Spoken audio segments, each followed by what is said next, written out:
This video is brought to you by patreon.com/worsttake. Get access to exclusive live streams and Discord servers, on-screen shoutouts, and early access to some videos when you join now. Help make sure that we can continue to make content like this by supporting the Patreon. Links are in the description down below.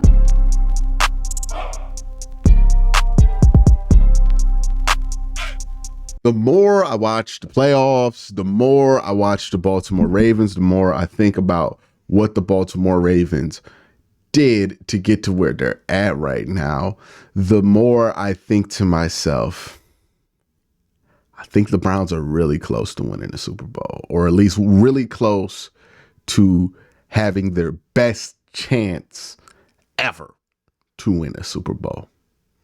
Why do I think that? Well, I'll tell you, but first, let me tell you about today's sponsor, DraftKings. Listen up, football fans. This is the last weekend of the year to get your football bets in, and I've teamed up with DraftKings, and right now is the perfect time to take your shot at the crown.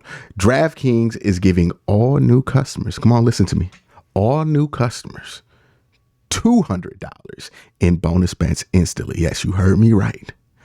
$200 in bonus bets instantly when they place their first $5 bet on anything. There's no time like the present. Download the DraftKings Sportsbook app, sign up using my promo code WORSTTAKE. Remember, new customers who bet just $5 will get $200 in bonus bets instantly. Wondering what you can use your $200 in bonus bets on?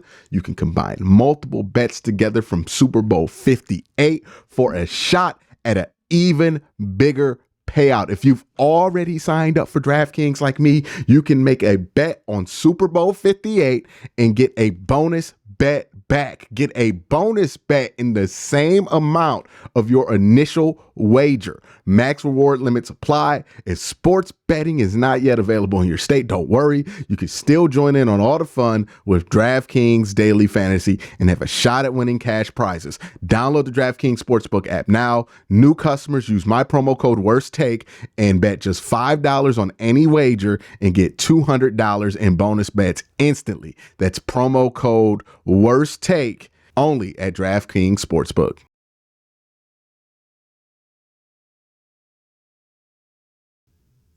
Thanks to DraftKings for sponsoring this video. Now let's get to it.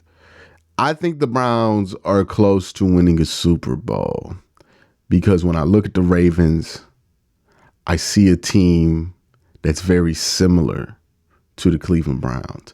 I see a team that if they are at the top of the AFC, the Browns can solve. Now, it's not going to be easy. I'm not saying that you're going to walk in there 100% chance to beat the Baltimore Ravens. They're very good.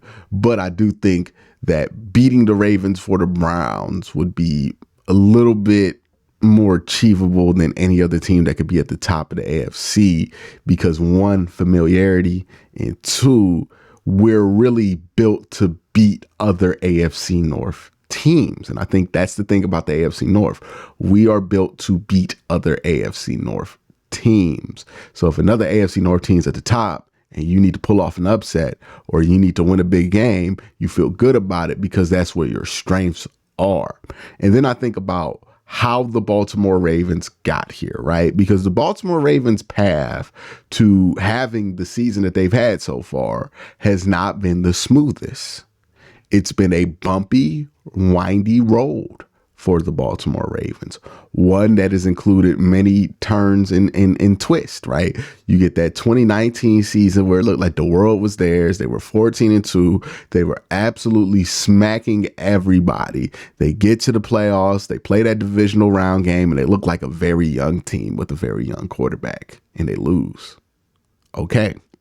2019 comes around. They look very good again. Lamar looks like he's improved. They get to the playoffs. Lamar beats, I believe, the Titans. Then loses to the Bills, looks off on that playoff game.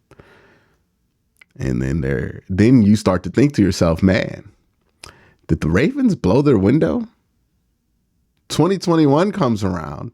The Ravens not only do they not make the playoffs, they go from a 14-2 team, a team that was on top of the world, that people thought that was destined to win a Super Bowl during the regular season in 2019.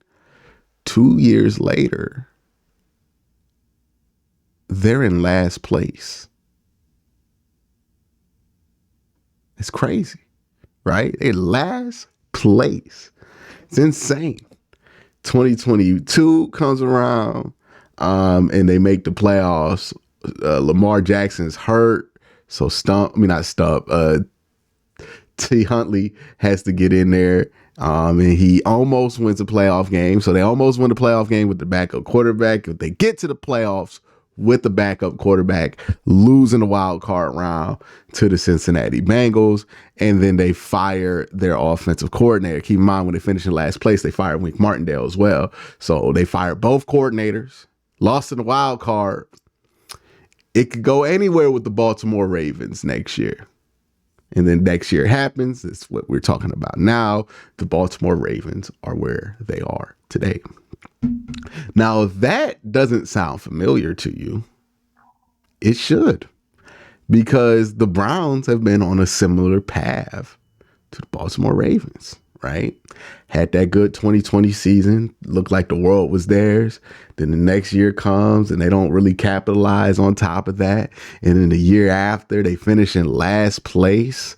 And it looks like it's all but a wrap for the Cleveland Browns. But then the Browns come back up, fire their defensive coordinator, similar to how they fired Wink, get a better defense, run that defense to a wild card game. And now that they're in the wild card, they lost. They had a backup quarterback play. Okay, cool. They're looking to reload and get a new offensive coordinator. The Browns feel like, to me, exactly what the Baltimore Ravens felt like last year. Like a team that was this close, but they just needed to get a little bit right. And in order to get a little bit right, there's a reason why there's teams like the Bills who stay how they are forever, right? Or, like the Chargers, like there's teams that just get complacent. They don't make the big swings. They don't make the big decisions. When it comes time to adjust your staff, even though you had a technically successful season, you don't want to shake the boat because you're too worried about disrupting the status quo. And what if you get worse? Well, if you never take a chance, you might not get worse, but you definitely ain't going to get better.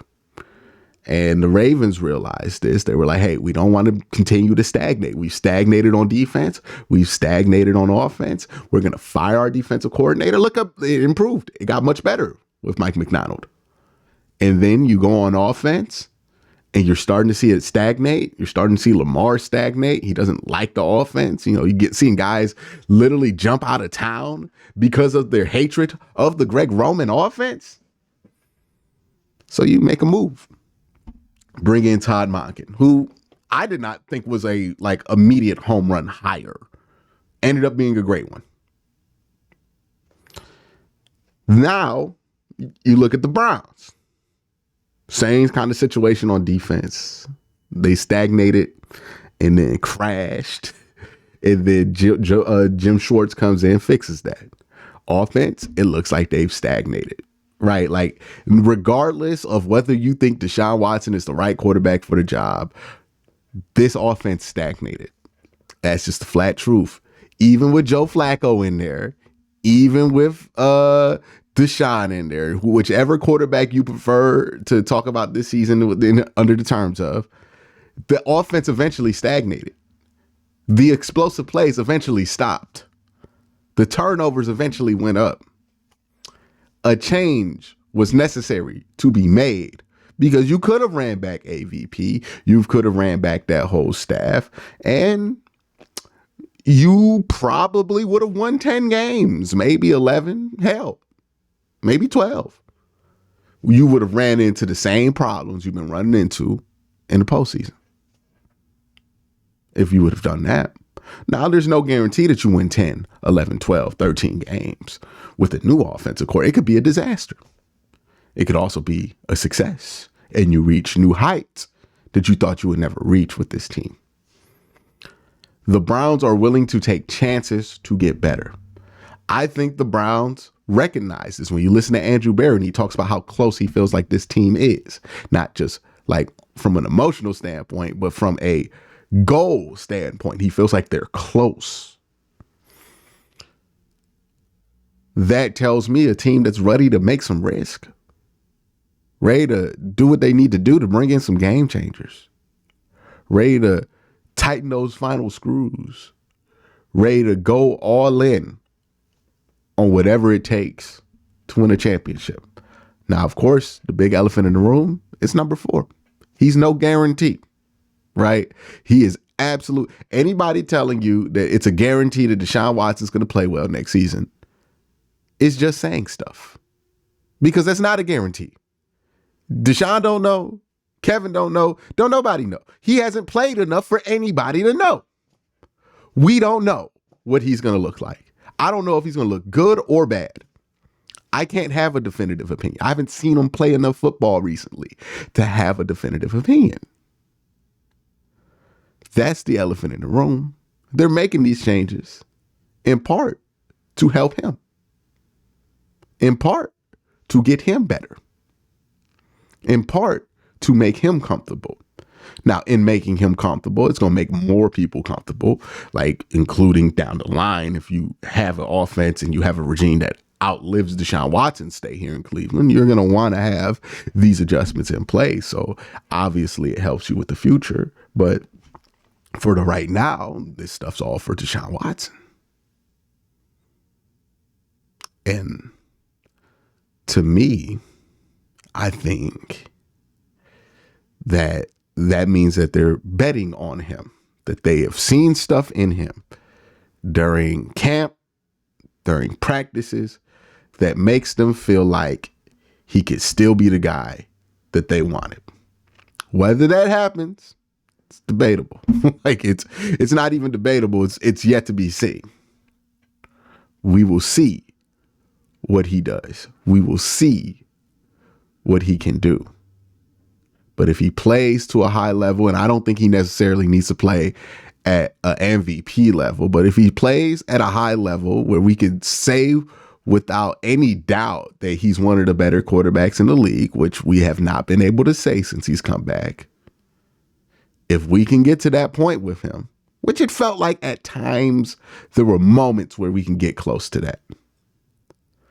If you can get there, well, then you know where you're going to go to, where you're going to achieve, and where this team can go. But that's why I think the Browns should be a serious candidate to get to the Super Bowl next year. I think they're going to add a lot of talent. I think they're going to improve that defense. And I think that offense is going to be much improved. And if this defense just had an offense that for most of the year was not just competent, but good, and then it turned the ball over, I think this team would have had a really good chance this year. They're making the changes. They're making the adjustments. They seem serious about taking advantage of this opportunity. And when you look at teams in the past, Baltimore's the most recent example, those teams that are serious about improving, those are the teams that improve, get better, and reach their goals. And right now, the Browns look like one of those teams. But that's just my thoughts. Let me know your thoughts in the comment section down below. Y'all have a great day. Have a better night. Peace.